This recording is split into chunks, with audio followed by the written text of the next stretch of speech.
Our job's right. You will wake up to news that you didn't know the night before. It's a conversation. It's not just me and Eamon. We want to get to know you, and we want you to get to know us. From 6, it's Breakfast with Eamon and Isabel. Monday to Thursdays on GB News. Britain's news channel. Westminster is going around in ever-decreasing circles, followed by the media. Britain is broken. How on earth did we get into this mess? But more importantly, how do we get out of it? Join me at 7 p.m, Mondays to Thursdays on Farage, here on GB News. We will have open, rational debate. We've got to work out how Britain moves forward from this. Join us here on GB News, the People's Channel. Britain is watching.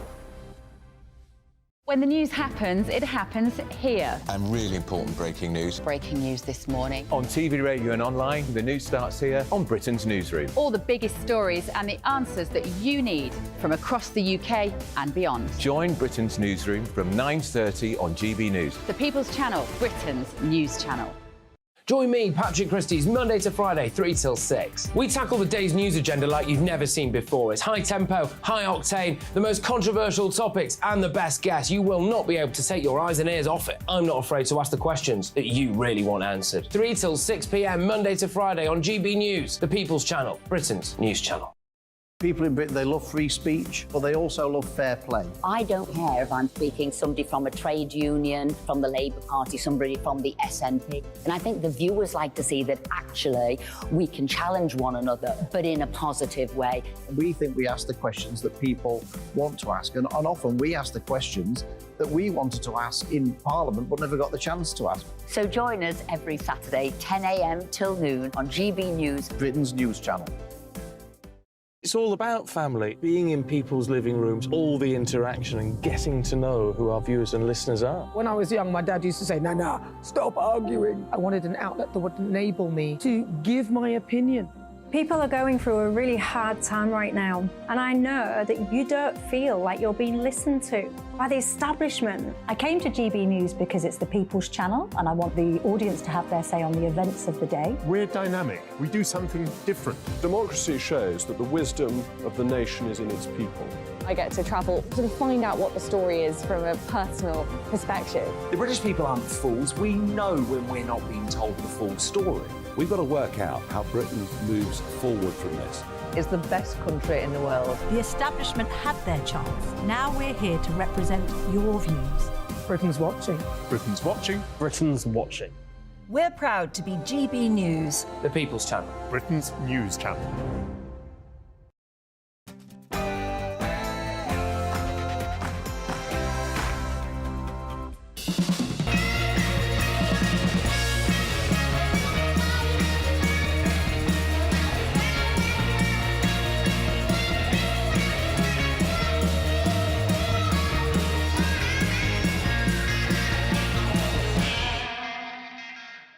Welcome to Lee Anderson's Real World. Tonight we've got Tom Hunt, joined by Barry Gardner-Smith, the MP for Brent North. We've also got Martin Daubney, who's a GB News presenter. He's going head-to-head with political commentator Nigel Nelson. Of course, we've always got Gary the Cabbie. He's going to join us for some common sense. The Green Goddess, Diana Moran, she'll be joining us, talking about her childhood.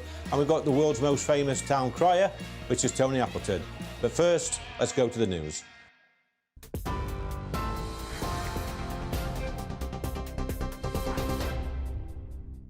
Very good evening to you. I'm Aaron Armstrong in the GB Newsroom. A man who murdered his baby stepson has been sentenced to a minimum of 28 years in prison. Craig Crouch has been convicted of killing 10-month-old Jacob, who was found dead in his cot in December 2020. He'd suffered 39 rib fractures from numerous assaults in the months leading up to his death. Jacob's mother, Gemma Barton, was sentenced to 10 years for causing or allowing his death. Mr Justice Kerr said Crouch caused Jacob intense and prolonged suffering. He was a small baby who had not yet learned to walk or talk. Sadly, he never did so. Your attacks on him were an abuse of trust of the grossest kind. You knew he was dependent on the adults caring for him to protect him from harm. Instead of protecting him, you killed him. A TikTok influencer and her mother have been found guilty of murdering two men in a high-speed car chase near Leicester. Mahek Bukhari and her mother Ansreen ambushed Saqib Hussain and Mohammed Hashim Ijazuddin and rammed their car off the road after Mr Hussein threatened to use sexually explicit material to expose an affair he was having with Ms Bukhari's mother. 2 further defendants were also found guilty of murder, while 3 others were found guilty of manslaughter. The government's turning to the private sector in an effort to clear record NHS waiting lists. 8 new community diagnostic centres will be opened in England, and they'll be operated by independent companies. Services, though, will be free to patients.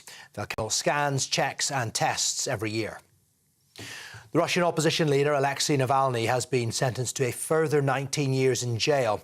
Vladimir Putin's most vocal critic has been found guilty of creating and funding an extremist organisation. He's already serving sentences of up to 11 years for fraud and contempt of court. Controversial influencer Andrew Tate says he will be exonerated after being released from house arrest in Romania. He and his brother Tristan have been held in Bucharest on rape and human trafficking charges pending a trial. They deny the charges against them. Unseasonably strong winds are expected to batter parts of the UK this weekend, with forecasters warning about a danger to life. Storm Antony, the first to be named by the Met Office this season, will hit Wales and southwest England with winds of up to 65 miles per hour predicted. A yellow rain warning has also been issued for Northern Ireland. This is GB News across the UK, on TV, on digital radio and also on your smart speaker.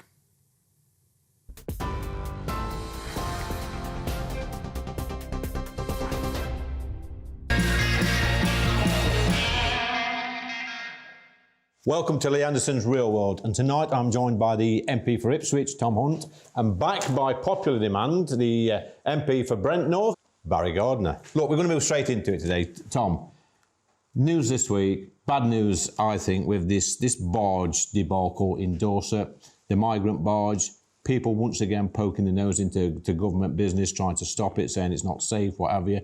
We've now got the ridiculous situation where the FBU are saying it's not safe. Is it their business to meddle in Home Office business? Absolutely not. I mean, it's interesting how this is a fire workers union and actually not the fire service. I find that interesting in and of itself. Look, it's vitally important we move illegal migrants out of hotels. It costs us a fortune. It's an additional pull factor. You know, we've got to get these barges, also the tents, marquees. But fundamentally, the key thing we've got to do is detain everyone who arrives here illegally, and then deport them and then ban them. And that's what the new illegal migration bill does. Yeah. And that's what we've got to ensure is delivered as soon as possible. Would you like to see the barge filled up with illegal migrants and then sell into France? Well, ultimately, these are individuals who have broken our immigration law. And if you break our immigration law, it's like breaking any other law, and I treat you as such. I'm fairly sure that our left in the corner, Barry Gardner, will have a different opinion on this. Over to you, Barry.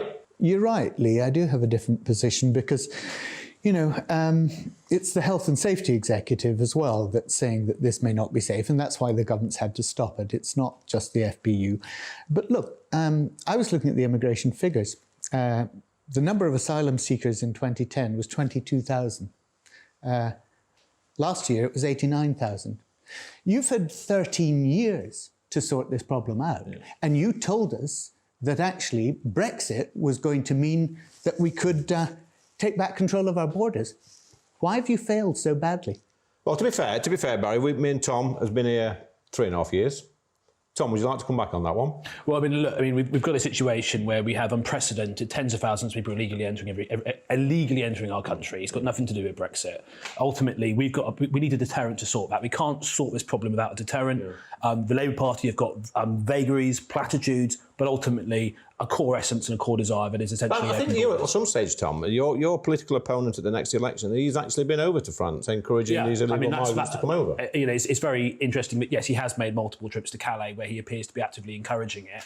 And then also, attended a pro-open borders rally outside one of the hotels being used. So, look, clearly there is a difference between myself and him. And I'd actually say there's a difference between the Conservative Party who are actually trying to solve this problem, have a plan to do so, and the Labour Party that have no plan whatsoever except to vote against every single attempt to control our borders. Well, actually, that's not quite true, because we've got a 40% reduction in the Home Office in the processing of claims. And that's created the backlog, which is part of the problem. So the Home Office are lazy, are they, Barry? Well, the Home Office haven't had the resources to do the work. So one of the things that the Labour Party is proposing is actually to put the resources in there to make sure that we clear that backlog so we can repatriate people. But you can't do that unless you do the work. And that's what hasn't been done. OK, I think we're going to move on to a different subject now, Barry, because we can talk about this all day, and we're never going to agree. I mean, Tom's got pretty strong views, and Barry's got strong views on this. We're going to talk about shoplifting, because this week we saw that I think the CEO of the co-op had a bit of a whinge about shoplifting, how the shoplifters, the culprits aren't being, the law's not coming out, the police are not arresting them, they're not taking them away, they're not being put in prison.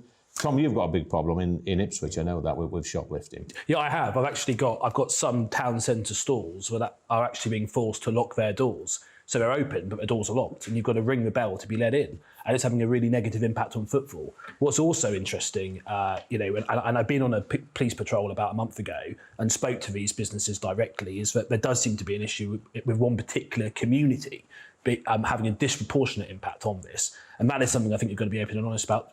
Tread carefully, sensitively, but tackle as well, because ultimately it's having a very negative effect on our town centre. And prolific shoplifters, should they go to jail? Absolutely. There needs to be a deterrent. Right now, we've got repeat offenders, and it is repeat offenders, and they feel like they can do it with impunity. And you know what? I'm probably right to come to that conclusion, because there isn't a deterrent at the moment. So I was pleased to see this week the policing minister saying that mandatory sentences for repeat shoplifters is something we're going to look into seriously. That could well provide a deterrent and deal with this problem. Barry?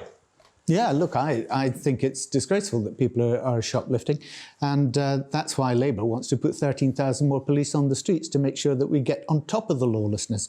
Because if you look at the figures, you see, Lee, under your lot, the figures went up to 382,000. That's about 80 to 100,000 more than it was under Labour. So the lack of police on the streets under the Conservatives has actually meant that there's more shoplifting. And you're right, we do need to get on top of it. We need the police to do it. And then once they've got the police, they can prosecute them and put them in jail.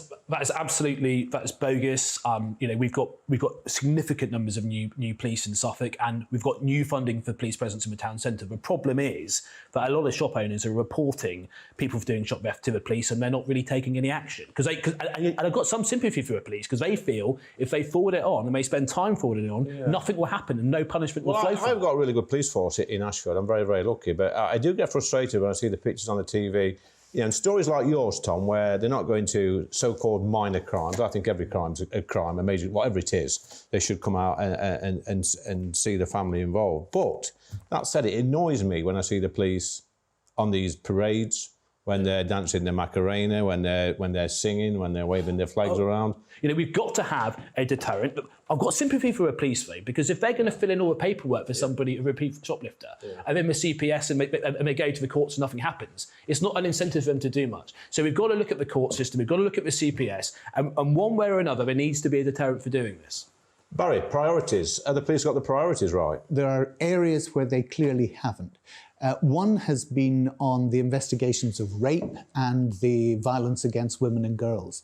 And I think it's really important that Mark Rowley, the new Metropolitan Police Chief Commissioner, has said that he wants to focus on that much more, because he accepts that, we've seen over the past decade that the conviction rate has fallen to just 2%. 2% of those that are reporting reported rapes are actually even getting to court. So it's a real problem, and we have to get on top of that. The police really need to take it much more seriously. Needs to concentrate on some of the sexual misconduct of some of his officers as well, Barry. Well, and that is something I think he has done, and I welcome that, because you know very well that there has been really appalling instances of police misconduct themselves, and they have taken that on board. OK, so final question for you, Barry. We've got 2 minutes left, a minute each. Grammar schools, yes or no?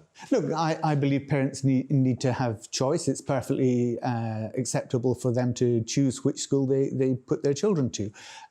I wouldn't give private schools tax concessions, and that's the Labour Party's position on this, that we say that those tax concessions should be used for the benefit of all the schools. When I worked down the pit, we had miners, not earning great deals of money, a decent wage, who were doing 7 days a week to send their kids to private school. And that's absolutely and that was actually, you know, it's nearly bankrupting these families. They did that to get them a better education, but they're the people you're going to affect by these tax breaks, and they will no longer be able to go to private school. Sorry, are you talking of grammar schools or private schools? Private schools. You mentioned private schools. Yeah, no, absolutely. So, you know, if you are going to allow subsidies to private education, I would rather see that money go into all of our children, because, as you rightly say, most poor children go to comprehensive schools. I think there's a point here. It's like, what would be the impact of Labour's policy on the state sector? What it would do is a whole load of young people who are currently in the independent sector would go into the state sector, which would increase the demand. It would mean bigger class sizes in the state sector. And also a lot of children who go into the independent sector so a lot of them have actually disproportionately got special educational needs. So a lot of those kids who are currently in the independent sector would be going into the state sector and adding an extra demand. I think this is class envy, but they would have negative unintended consequences across the state school system. Well, there you go, class envy, a bit of class envy in the room. Look, we're going to go to the yes-no quiz right now with Barry and Tom Hunt. A chance to ask Tom and Barry 5 questions. There's no wrong answers, there's no right answers. All they can answer is yes or no. If they abstain, then they may be considered a coward. That's the rules, as simple as that. White feather incoming, Barry. So I'll go to you first, Tom. Can a woman have a penis? No. Barry, can a woman have a penis? Males have penis. Is that a no? Males have penises. Is that a yes or a no? It's a complicated question. Okay, so I cannot give you a score for that one, Barry. Right. Number 2, Barry, should fake profiles on social media be banned? Yes. Tom? Yes. Yes. So question 3 to you, Tom. Should we have a royal family? Yes or no? Yes. Barry? Yes. Yes, good answer. 4, should lawyers who are cheating our asylum system, as we've seen over the past few weeks, be barred from practising? That's for you, Tom. Yes. Barry? If they're cheating, of course they should be. Yeah. Okay. And last question, should the Fire Brigades Union stay out of the migrant crisis? Yes or no, Tom? Yes. Barry? No. The Fire Brigade Union have every entitlement to pass a judgment on the migrant crisis, just like everybody else has. But the Health and Safety Executive must, or the Fire Brigade, must rule on whether something is safe. Yeah. It is a yes or no quiz. No. You said that at the beginning. You say, but I'll let you get away with that, didn't you? You did, sorry. Look, they're complicated questions you see here. And well, I'm sure the public will disagree. I think the voting public will disagree. We've got, Tom's answered 5. Barry's answered 4, got stuck on the old penis question. So this week's winner is Tom Hunt MP for Ipswich. Great news. Coming up next on Lee Anderson's Real World is Diana Moran, the Green Goddess, fitness guru. Do not go away.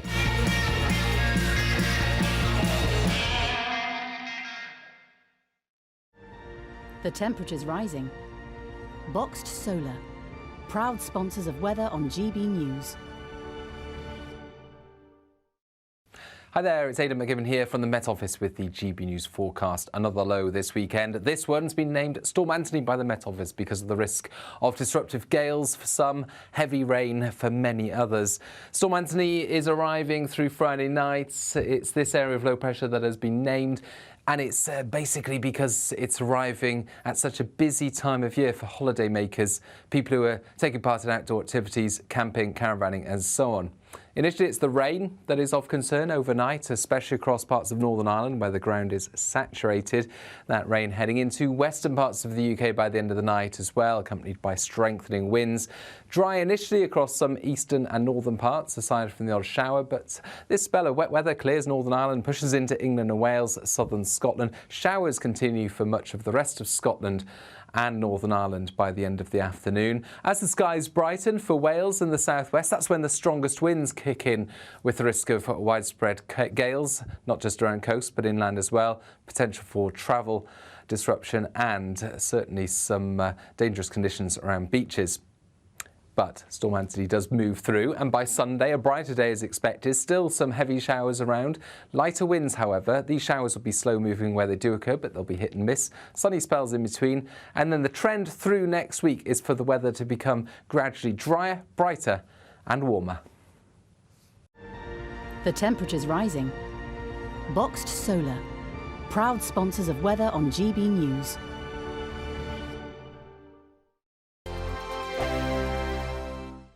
What you get for breakfast is something that, if we do our jobs right, you will wake up to news that you didn't know the night before. It's a conversation. It's not just me and Eamon. We want to get to know you, and we want you to get to know us. From 6, it's Breakfast with Eamon and Isabel. Monday to Thursdays on GB News, Britain's news channel. Westminster is going around in ever-decreasing circles, followed by the media. Britain is broken. How on earth did we get into this mess? But more importantly, how do we get out of it?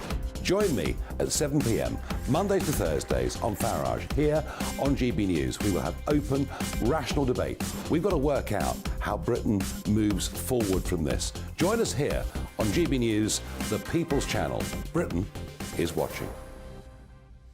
When the news happens, it happens here. And really important breaking news. Breaking news this morning. On TV, radio and online, the news starts here on Britain's Newsroom. All the biggest stories and the answers that you need from across the UK and beyond. Join Britain's Newsroom from 9:30 on GB News. The People's Channel, Britain's news channel.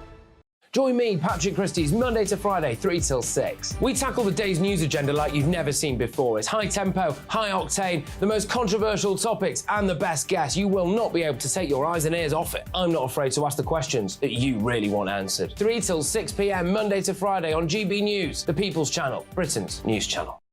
People in Britain, they love free speech, but they also love fair play. I don't care if I'm speaking somebody from a trade union, from the Labour Party, somebody from the SNP. And I think the viewers like to see that actually we can challenge one another, but in a positive way.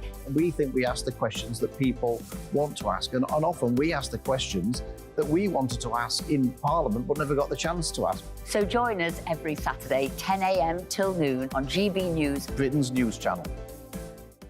It's all about family, being in people's living rooms, all the interaction and getting to know who our viewers and listeners are. When I was young, my dad used to say, no, stop arguing. I wanted an outlet that would enable me to give my opinion. People are going through a really hard time right now, and I know that you don't feel like you're being listened to by the establishment. I came to GB News because it's the People's Channel, and I want the audience to have their say on the events of the day. We're dynamic. We do something different. Democracy shows that the wisdom of the nation is in its people. I get to travel, sort of find out what the story is from a personal perspective. The British people aren't fools. We know when we're not being told the full story. We've got to work out how Britain moves forward from this. It's the best country in the world. The establishment had their chance. Now we're here to represent your views. Britain's watching. Britain's watching. Britain's watching. We're proud to be GB News, the People's Channel, Britain's news channel.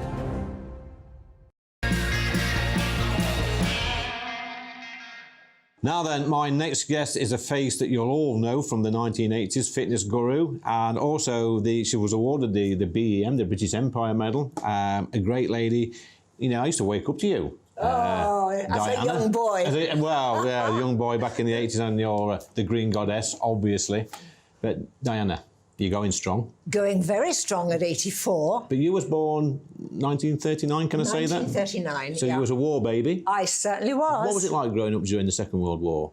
Very happy times. Yeah. I was out in the country, so I honestly didn't hear bangs and bumps and see much of the devastation at the time in the country. Okay. And so I had a brother and boy cousins, and anything they could do, I could do just as well, because I was growing quite tall all the time. I was a tomboy, and up the trees, paddling around in the mud and the whatever, going up to school over the fields into a little tiny country school. Happy days. No internet. No internet whatsoever.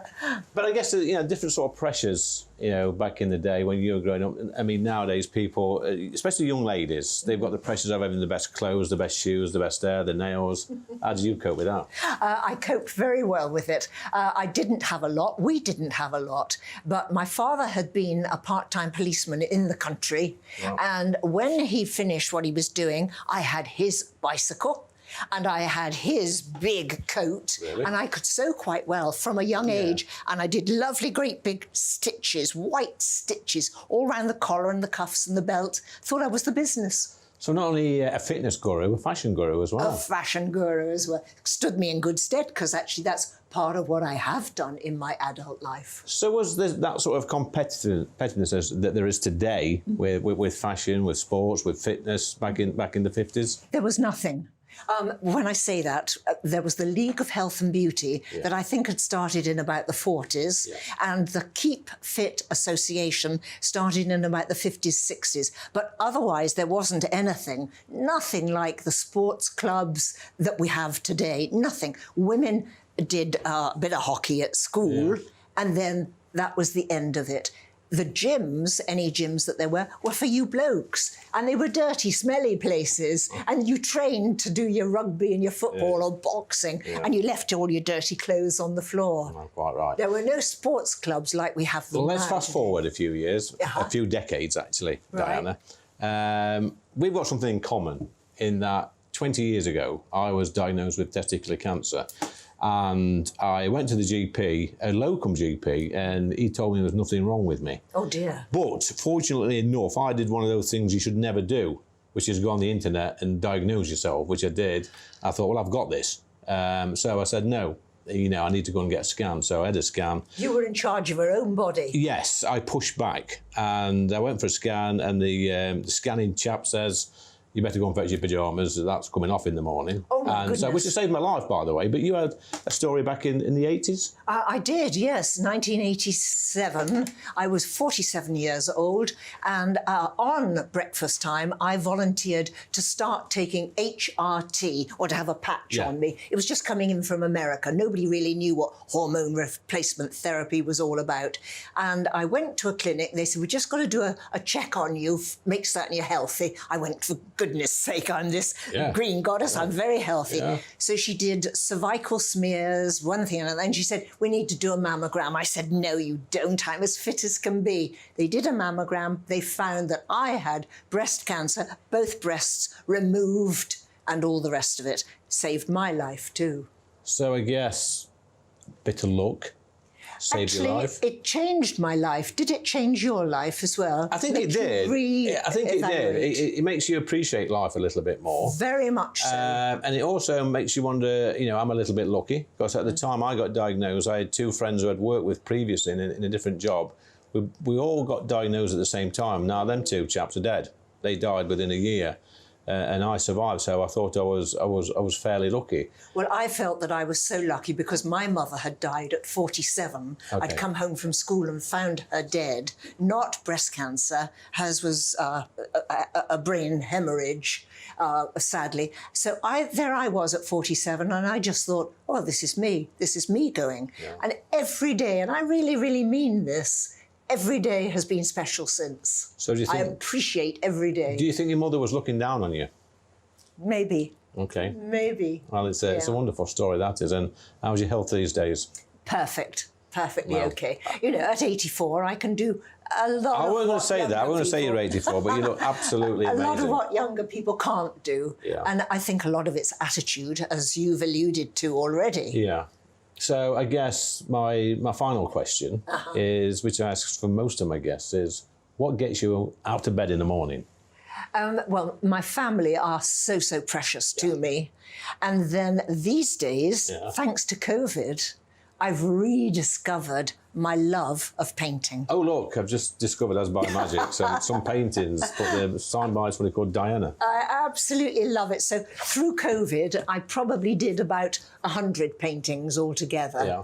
Friends and family, this is the view from my bedroom window. So these are real places, yeah? Oh, these are real places, yes. And this is my beloved Wiltshire. which I absolutely love.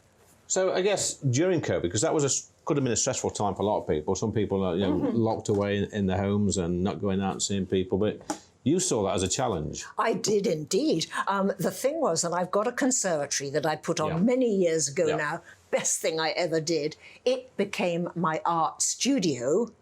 And then the BBC said, we need you to do a piece of Keep Fit for us every morning. And this was at the beginning of COVID. Yeah.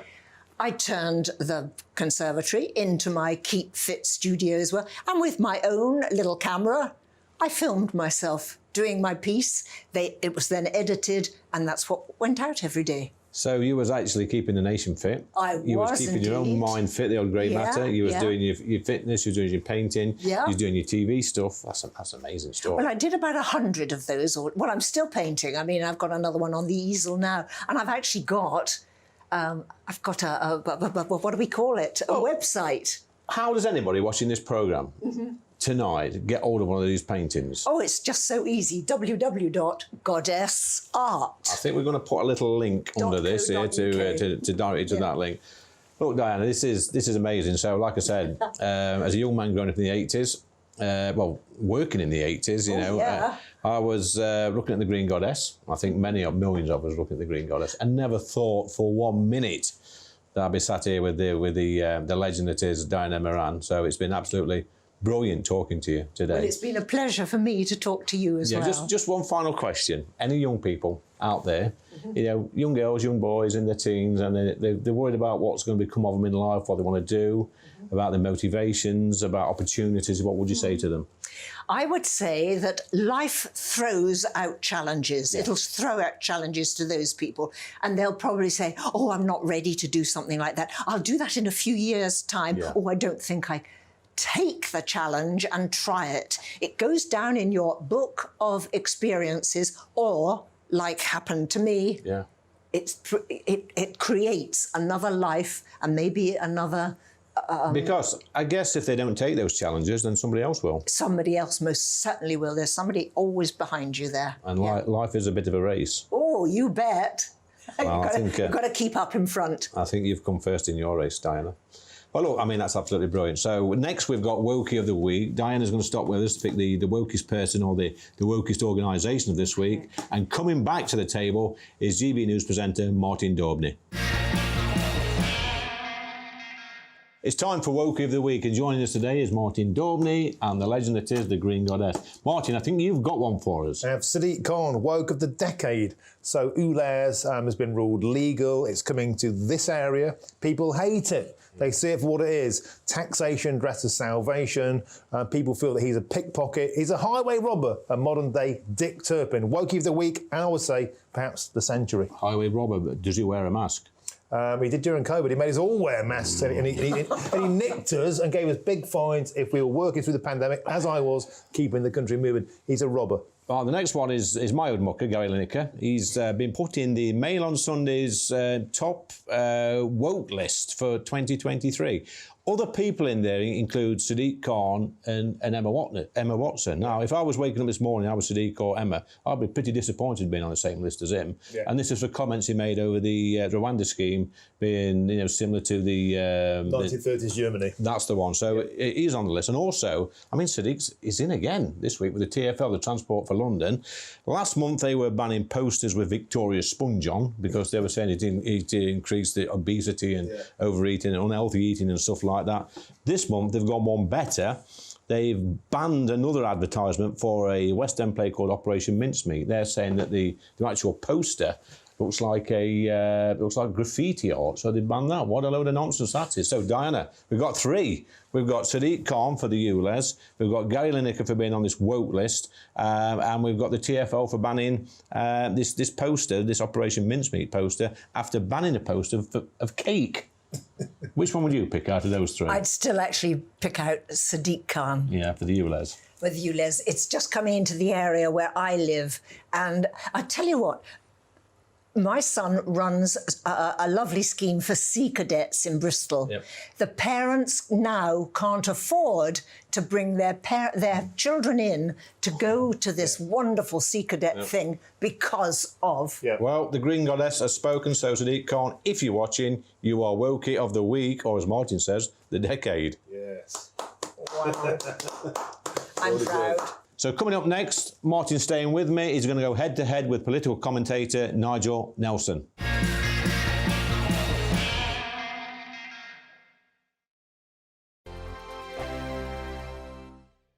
The Live Desk with me, Mark Longhurst. And me, Pip Thompson. It's here Monday to Friday on GB News. From midday, we'll bring you the news as it breaks, whenever it's happening and wherever it's happening, from across the UK and around the world. Refreshing, feisty, but with a bit of fun too. If it matters to you, we'll have it covered on TV, radio and online. Join the Live Desk on GB News, the People's Channel, Britain's news channel. So Jubes and Kerr, we tackle the issues of the day with real robust debate, both sides of the fence, battling it out with me in the middle with my forthright opinions and views. And often really interesting things happen because you start with a position and then by the end of the debate you find actually, well, I might not have thought about that one. What we need in this country is 2 new political parties. You should maybe think about doing a 2024 calendar. I'm Michelle Dewberry and I'm keeping you company right through until 7 o'clock this evening. GB News, the People's Channel, Britain's watching.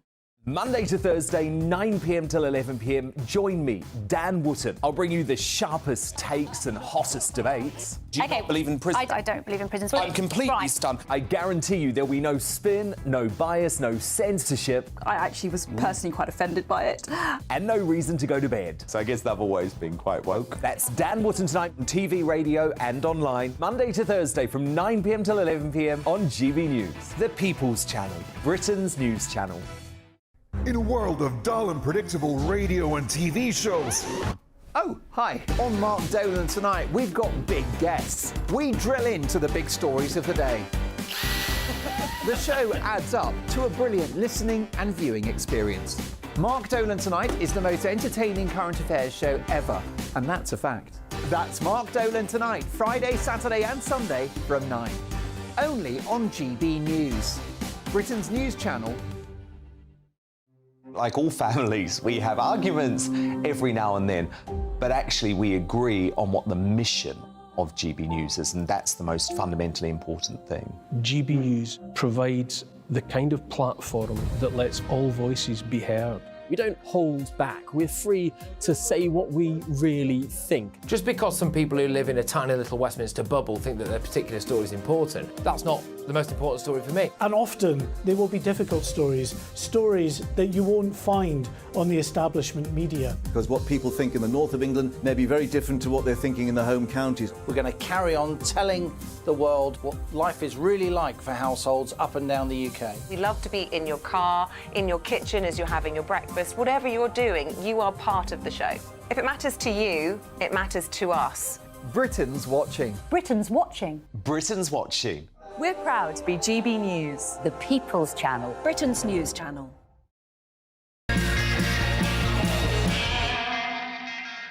So welcome back, and with me is a brilliant GB News presenter, Martin Daubney, ex-MEP. We stood against each other at the general election in 2019. Yep. A good friend now, and we've got the great GB News legend it is, Nigel Nelson, a great political commentator. We're in great company today, so I want to move straight on to one of my pet subjects, if you like, which is illegal immigration. Yeah. The thing that confuses me, I've been one of those MPs that's got up since day one in the House banging on about illegal migration. Why is it, Martin, that people on the left, and we'll come to Nigel in a minute, why is it that people on the left cannot accept that the majority of people coming over the English Channel are not genuine asylum seekers, they are economic migrants? Well, because basically they have to be wedded to the religion of immigration equals good and Brexit equals bad. So it becomes a binary choice. For that reason, Gary Lineker sees everybody as a doctor or a nurse or an engineer and doesn't see the reality of criminals roaming streets. There was a case in Brighton, an Eritrean guy was jailed for 13 years for committing a series of sex assaults. These are stories that they don't like to make the headlines because it completely blows apart the narrative. We're seeing hotels being burned down in Brighton, Bibby Stockholm, all talk about that being a fire risk. It wasn't a fire risk in Germany, where it did the same function. It wasn't a fire risk in the Netherlands, where it did the same function. But they're making this story about fire, and I think it will get set fire to by the inmates. But they are tied to the idea that immigration is good, and if you disagree, then you're a racist. It's as simple as that. It's a binary decision for them. OK, let me come to Nigel. So, Nigel, I went to Calais, I think it was in February this year, with the Home Affairs Select Committee, and we went to a migrant camp. The one thing that struck me was there was no children, no women and no families. It was all young men between the ages of probably 18 and 35, 40 maybe. And the two words they kept saying to me and the Home Affairs Select Committee was El Dorado. It was pointing to the cliffs of Dover saying El Dorado. It was quite clear that they weren't genuine asylum seekers, they were coming for a better life. No, I accept that there are certainly economic migrants who are trying to get over. I live in Kent, which is the front line of the small boats coming across. Now, I see a lot of children there, so it's not true that children aren't coming. I mean, the question really is, I'm not in favour of migration. It is just a matter of actually treating these people humanely, which is I'm not sure we're doing. And the real problem I think that Rishi Sunak has got is he's not addressing the core problems about illegal migration, which is that people have to be in this country to claim asylum. And if we could have a system whereby they didn't, you would take away that drawer of the English Channel. Okay. And it would solve the small boat problem. We'll come back to Martin, because Martin, if we had that system that Nigel believes in, how many people next year would have claimed for asylum in the UK from around the world? Well, there'd be an endless amount, because quite simply, you create a fantastic pull factor. It makes the country seem endlessly welcoming. People on the left talk about granting work visas for people who arrive without a passport. We don't know who they are, what their criminal background is, if they're even a terrorist, or let them work, pay their way. If we did that, it would literally be open door season on this country, and the fabric of the nation would be ripped apart by this do-good spirit. It wouldn't do good to the British residents who are faced with communities which feel forever changed by the volume and the pace of immigration. It was never about being unwelcoming and being racist. It was about, this is happening really, really quickly. 606 net thousand per year. The city the size of Manchester, where they're going to live, where they're going to go to school. What about doctors? What about dentists? What about jobs? What about wage suppression? What about crime? These things just aren't factored in by the left. They only see it as a force for good, but it's to hell with the Brits who are on the receiving end of it. Come on, it's your shot now, Nigel. One problem is you can't get people about to be thrown out of the country into work and give them a stake in the country. It just complicates it. Under the present system, if they've been waiting more than a year for their asylum claim to go through, they can work, provided it's in a shortage occupation. So it's not true to say that they are unable to work. Now, the way to actually sort that out is to redouble our efforts to clear the backlog of asylum seekers, so they're not waiting 2, 3, 4 years. Yeah. Let me ask you a simple question. It might be simple, it might not be. It's simple to me. What sort of percentage, Martin, of the people crossing the Channel do you think are genuine asylum seekers? I would say a fraction. We know the data we have at Migration Watch is probably about 3/4, minimum, are simply coming here for a better life. And if we think that that's our duty, we may as well do away with passports. Do away with the borders. Yeah. Just have Just rejoin the EU. Yeah, no, anything but that. But it may as well just be, let's just do away with the concept of borders at all. Anybody can come here, take jobs, and these people, despite what Gary Lineker says, they're not engineers and doctors. They're coming in, they're working on the black market oftentimes. GB News did an expose on that. It's a car wash in Aldershot. Iraqis, Iranians working below minimum wage, slave labour. Big business wants this because they want cheap labour. They're addicted to cheap labour, Lee. We saw that with the Brexit referendum. Pay British workers a better wage. I'll let Nigel have the last word. Nigel, what percentage are genuine asylum seekers, do you think? Certainly those are the ones who, when their claims go through, they're granted asylum. And you've got to bear in mind that although not all asylum seekers are refugees, every refugee starts out as an asylum seeker. So there you go. There's a clear difference of opinion, should we say? There's no surprise, Nigel. I'm of the opinion that the vast majority are not genuine asylum seekers, they are economic migrants. I mean, the Albanians, 12,000 come over. I spoke to the Albanian ambassador. He says we are a beautiful, welcoming and warm country, and they shouldn't be coming over. Yet we was granting, the Home Office was granting asylum to many of these people that are coming from Albania. It's absolutely ridiculous. Oh, look, that's a brilliant conversation, guys. Absolutely superb. But, you know, next, we've got Gary the Cabbie. He lives in the real world, Gary does, and every single week I get in that Cabbie with him. We have a drive around this town, and he speaks pure common sense, but I've got a great question for him this week. So, back in the cab with Gary the Cabbie. Now then, Gary, see, the PM, Rishi, has obviously been listening to you because we spoke a few weeks back about the LTNs, the low-traffic neighbourhoods, and lo and behold, presto, a few weeks later, the Prime Minister has announced that he's reviewing these LTNs. What sort of news is that for you? Is it good or bad? Lee, at last, it's great news. For loads of reasons. Safer for the disabled, safer for women, safer for old people, everything. And it's cheaper for the people. At the moment, where money is tight, I'll give you an example, Lee. If you get someone in at London Bridge Station and want to take them to Liverpool Street Station, the straightest and quickest route for a taxi is straight down Bishopsgate. Yep. We have to go right round the houses, so an £8 fare is now a £20 fare. Wow. So actually, if we do review them and get rid of this nonsense, it's going to save people a fortune and save the environment as well. That's the big one as well, Lee, the environment. Well, there you go, more common sense from Guy the Cabbie. Do not go away. Next, we've got On the Pole with Green Goddess, Diana Moran, and legendary town crier, Tony Appleton.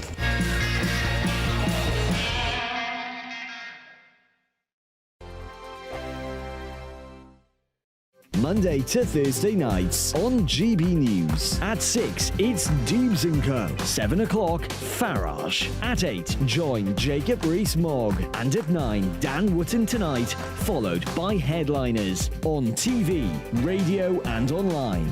This is GB News. Now then, Lee Anderson here. Join me on GB News on my show, The Real World, every Friday at 7 p.m. I'm not eating bloody cat. Are you Delicious. mental? Open your mouth. OK, here comes a train. Reminds me of the scene in Singing in the Rain. Adam, is that a good one? Whoa! Join me at 7 on GB News, Britain's news channel. Join me, Camilla Tominey, on Sunday mornings from 9:30, taking the politicians to task and breaking out of SW1 to see how their decisions are affecting you across the UK. Bursting the Westminster bubble every Sunday morning, only on GB News, the People's Channel. Britain's watching.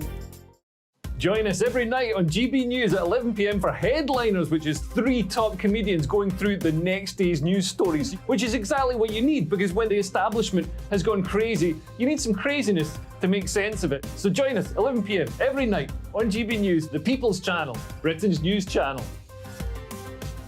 I'm Andrew Doyle. Join me at 7 o'clock every Sunday night for Free Speech Nation, the show where I tackle the week's biggest stories in politics and current affairs with the help of my 2 comedian panellists and a variety of special guests. Free Speech Nation, Sunday nights from 7 on GB News, the People's Channel, Britain's news channel.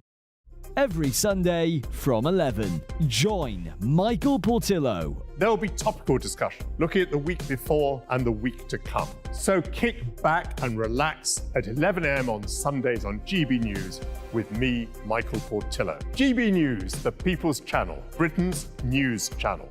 I joined GB News because I was sick and tired of not hearing my views being represented, not just mine, but so many people that I knew and spoke to. I just couldn't get my voice out there. I couldn't say anything. I couldn't do anything. Whatever the narrative was, I kind of had to follow it. GB News is there to provide a voice for those who have been ignored by the establishment media. We think different things. We've got a different style. GB News is here to be optimistic and positive about the future. It's real kind of dynamic and flowing, with the audience very much at the heart of it, like a big family. Here at GB News, we talk about the things that matter to you. Hearing the voices from right across our towns and cities, especially our towns. All sides of the argument represented with a heavy dose of opinion. We're on a mission here to make a difference. And the GB News family really is here for you, and whatever time of day you can watch or listen. Britain's watching. Britain's watching. We're proud to be GB News, The People's Channel. Britain's news channel.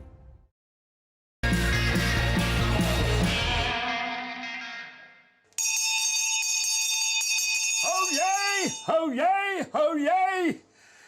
It's last orders here today. God save the king!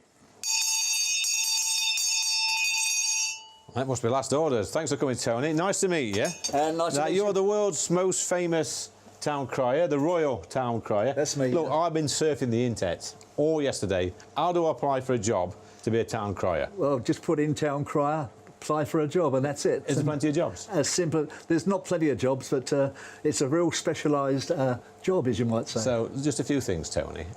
What made you want to become a town crier? I like to be in the front of the media, so I thought a good way is to be a town crier. Yeah. So I used to practice in the morning to the mirror, oh yeah, to get my voice going, and then applied for the job, and here I am. So I've got some medals on there. Are they Navy medals, by the way? Yes, I was in the Royal Navy. I was 7 years. I was the youngest boy on the ship, and I was at the end of the Korean War. I was in the landing of Suez in 1956. Wow. And then Ioka in Cyprus in 56. So something happened to you in the Navy when you were 17. Who did you meet? I met the Queen, the Princess at the time, and it was a fantastic honour. She came on board at the Spithead Review. I obviously didn't get to speak to her, but... I bet if you'd been dressed like that, she'd have spoke to you. I wish I had been. Yeah? Yeah. And you met her later on in life as well? I met her in 1996, and she came over and said to me, what's that badge? And I got so excited, I said, oh, Your Majesty, I was the town crier, announced the birth of your grandchildren. I should have said, great. Oh, she said, really, and walked on. So a slight mistake there, but I'm sure she'll forgive you for that. This outfit, I mean, what sort of shop do you go into buy that? Well, this was made by a very famous tailor, and if you want to be a town crier, forget the rest, you've got to be the best, and I'm the best. Now, your military career, so you served in the Royal Navy, was that national service? No, 7 years. I signed up for 21 years and bought myself out after 7. So Suez and Korea? I was in the Korean War, yes. Did you see some action? Say again? See some action? Yes, that's why I'm a bit deaf, because of the gunfire. Really? We wasn't allowed to wear ear defenders. Can you believe health and safety today? Wow. So that's why I'm a bit mutton jet. It's that bell doesn't do any good. It certainly sent me deaf. Listen to that aside of you. No doubt about that. Well, look, you know, being in the military and then later on in life, what sort of jobs did you do? I had 40 jobs when I came out of the Royal Navy. 40? I couldn't settle down. My mother said, you'll never settle down. You name it, I done it. And in the end, I ended working for Cyril Lord. A lot of people remember that, Cyril Lord, the carpets. Yeah.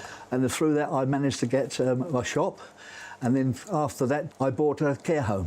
Okay. And I had that for 40 years. I guess, you know, with all the regalia you've got on, the things that you do for the royal family, announcing births and meeting the Queen, I guess you're a patriot at heart. Oh, yeah. Very much so, very much so. Excellent.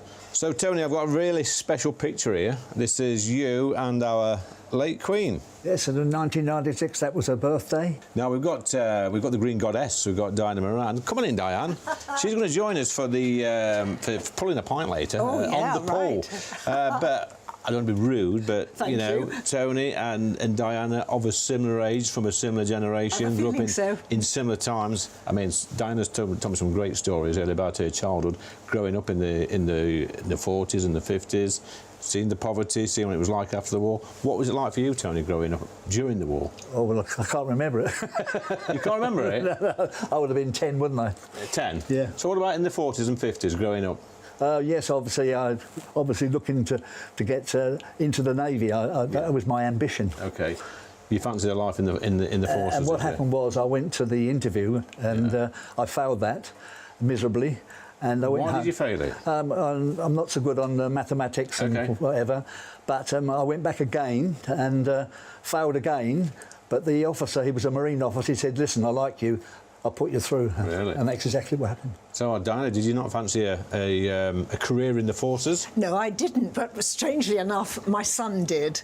And my son's been in the Royal Navy as well, Royal Naval Officer, on submarines, little tiny slug, the O-class, you know. Whoa. So what's that like for a mother when your son goes away? It was very sad. Yeah. And for many, many years, whilst he was in the Navy, he was at sea, and also because of what they were doing, submarines, I didn't really know where he was at all. So your mother must have felt something similar to that as well. Oh, my mother was very proud, and I speak to her every day. Oh, bless. And I Yes. suppose, Tony, back in the day, back in Korea, and the sewers, scary times for a young man at 17.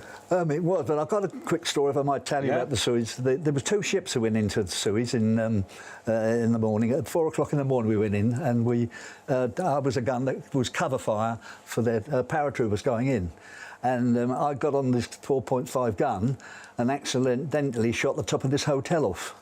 And, Sound like Uncle Albert to me. And I was immediately slung off the gun.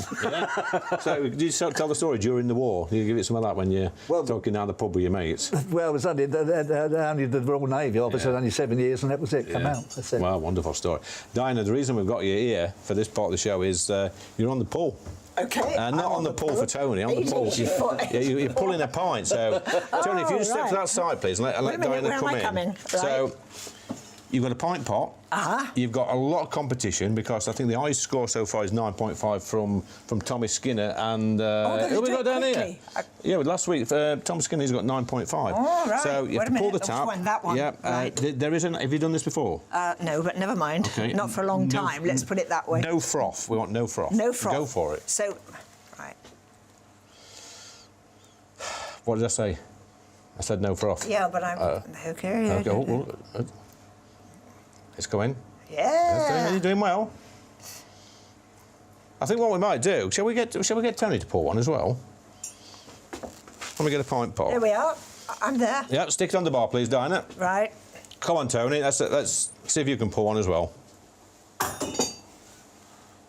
Anyone? I'll come to this one again, same as Diana. Yeah.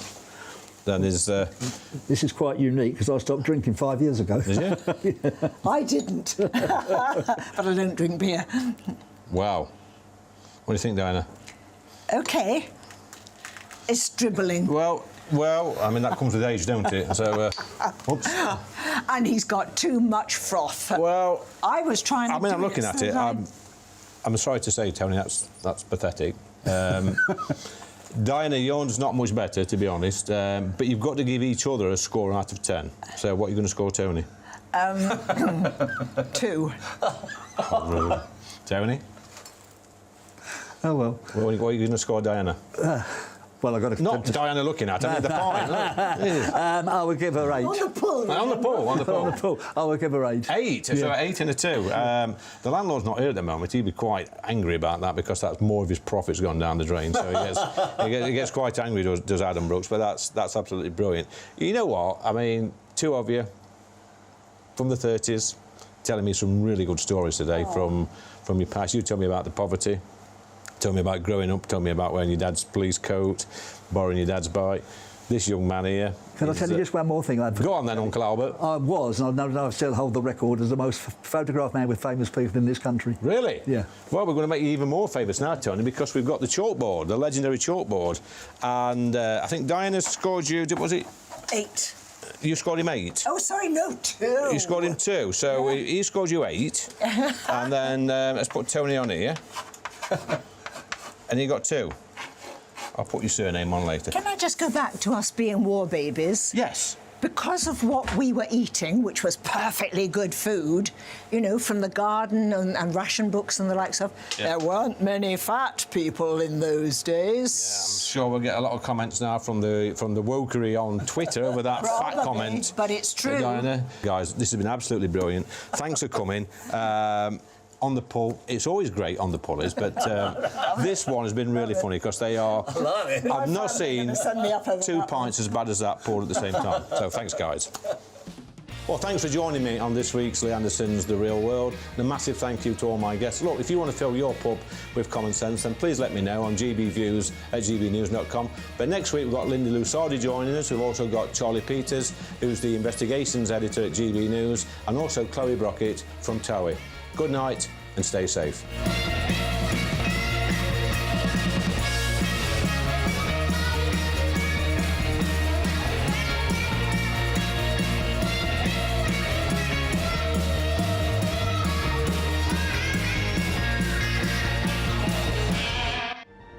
A brighter outlook with Boxed Solar. Proud sponsors of weather on GB News. Hi there, it's Aidan McGibbon here from the Met Office with the GB News forecast. Another low this weekend. This one's been named Storm Anthony by the Met Office because of the risk of disruptive gales for some, heavy rain for many others. Storm Anthony is arriving through Friday night. It's this area of low pressure that has been named. And it's basically because it's arriving at such a busy time of year for holiday makers, people who are taking part in outdoor activities, camping, caravanning and so on. Initially, it's the rain that is of concern overnight, especially across parts of Northern Ireland where the ground is saturated. That rain heading into western parts of the UK by the end of the night as well, accompanied by strengthening winds. Dry initially across some eastern and northern parts, aside from the odd shower, but this spell of wet weather clears Northern Ireland, pushes into England and Wales, southern Scotland. Showers continue for much of the rest of Scotland and Northern Ireland by the end of the afternoon. As the skies brighten for Wales and the southwest, that's when the strongest winds kick in, with the risk of widespread gales, not just around coast but inland as well, potential for travel disruption and certainly some dangerous conditions around beaches. But Storm Anthony does move through, and by Sunday a brighter day is expected. Still